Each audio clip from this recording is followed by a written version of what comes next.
Putin के उत्तर Korea के दौरे से पहले रूस ने अब मिसाइल टेस्ट किया है। न्यूक्लियर एक्सरसाइज के बाद मिसाइल टेस्ट किया गया है। रूस की तैयारियों को लेकर अब पूरी दुनिया में महाविध्वंस की आशंका है।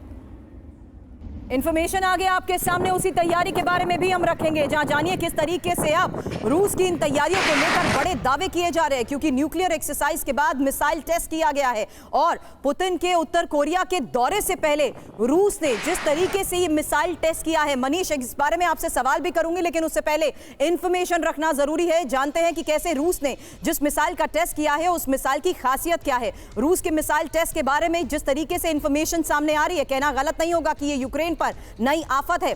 बुक M1 जमीन से हवा में मार करने वाली ये मिसाइल, नई मिसाइल हवा में विमान को भी मारने में सक्षम है, रॉकेट लॉन्चर समेत दूसरे हथियारों को भेजने में सक्षम है और डोनेट्स्क में यूक्रेनी हमलों को रोकने के लिए इसकी तैनाती को लेकर बड़ी खबर है। हालांकि हवाई हमलों को नाकाम करने के लिए रूस ने क्या ये मिसाइल टेस्ट किया है? एक क्विक रिएक्शन मनीष। देखिए, जब हम अपने दर्शकों को यह कहते हैं कि एक बड़ा युद्ध होने वाला है तो उसकी वजह यही है कि ग्राउंड पर जो कुछ हो रहा है, और यकीन मानिए रूस अब जो मिसाइल टेस्ट कर रहा है वो यूक्रेन के लिए नहीं कर रहा है, बल्कि उससे बड़े युद्ध के लिए कर रहा है। फिर वो युद्ध चाहे नाटो से हो, चाहे अमेरिका और कुछ खास देशों से हो, या बाल्टिक देशों से हो, और इसी के हिसाब से रूस की तैयारी है।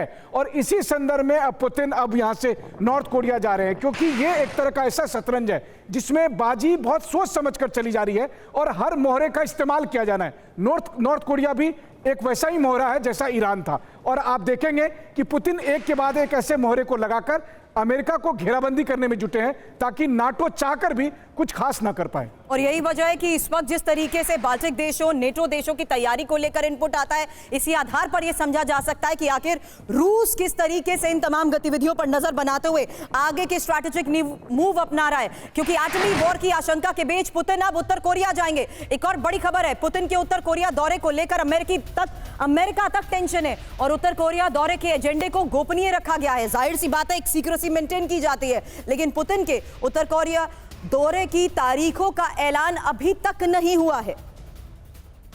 पुतिन और किम के गठजोड़, महाविध्वंस की यह तैयारी क्यों कही जा रही है? क्योंकि पुतिन के जल्द होने वाले उस उत्तर कोरिया दौरे को लेकर कई तरीके की आशंकाएं भी जताई जा रही है। देखते हैं कि पुतिन का ये उत्तर कोरिया दौरा आखिर कब प्लान होता है और इसकी वजह भी आखिर क्या है, ये जानना बहुत जरूरी है। क्योंकि यूक्रेन जंग के बीच उत्तर कोरिया का यह दौरा बहुत अहम माना जा रहा है और नेटो को घेरने के लिए पुतिन का यह नया प्लान है। हालांकि 9 महीने बाद पुतिन और किम जोंग की मुलाकात होने वाली है और पिछले साल सितंबर में किम जोंग ने रूस का दौरा किया था। 24 साल बाद उत्तर कोरिया का कोई दौरा अब पुतिन करने वाले हैं। हालांकि उत्तर कोरिया के साथ हथियारों को लेकर नई डील भी संभव है और उत्तर कोरिया से रूस को सीक्रेट तरीके से हथियारों की सप्लाई को लेकर भी इससे पहले कई बार दावे किए जा चुके हैं। हालांकि उत्तर कोरिया को सैटेलाइट टेक्निक में रूस की ओर से मदद और साथ ही यूक्रेन जंग में प्रतिबंधों की वजह से रूस के पास हथियारों की कमी, उस लिहाज से देखें तो सुधाकर सर, ये दौरा बहुत अहम है। और ये दौरा भी क्या उस बात का सबूत है कि कहीं ना कहीं इन दोनों देशों के बीच जारी गठजोड़ के बीच ही हथियारों की सप्लाई और टेक्निक सप्लाई भी हो रही है?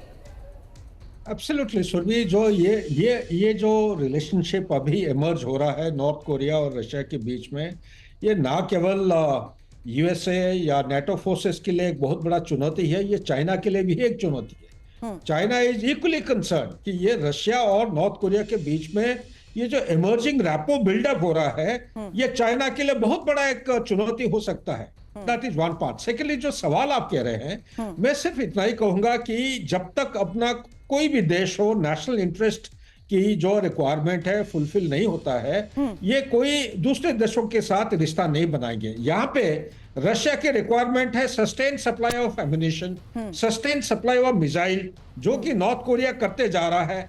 और नॉर्थ कोरिया की रिक्वायरमेंट है उसका एक जो सबमरीन उन्होंने लॉन्च किया था चंद एक महीने पहले जी। इस सबमरीन से वो कैपेबिलिटी एडॉप्ट करना चाहते हैं, एस्टेब्लिश करना चाहते हैं कि यहाँ से न्यूक्लियर वेपन सिस्टम को लॉन्च किया जा सकता है। एक काबिलियत आज के दिन में रशिया के पास है, नंबर 1। नंबर 2, जो सैटेलाइट के बारे में आप जिक्र कर रहे हैं, अगर ये काबिलियत आप दे देते हैं रशिया की तरफ से, आप मान के चलिए ये जो पेनिनसुला है, Korean peninsula will become absolutely militarized. यहाँ पे एक नई फ्रंट खुल जाएगा, विश्व युद्ध यहीं पे होने का खतरा है।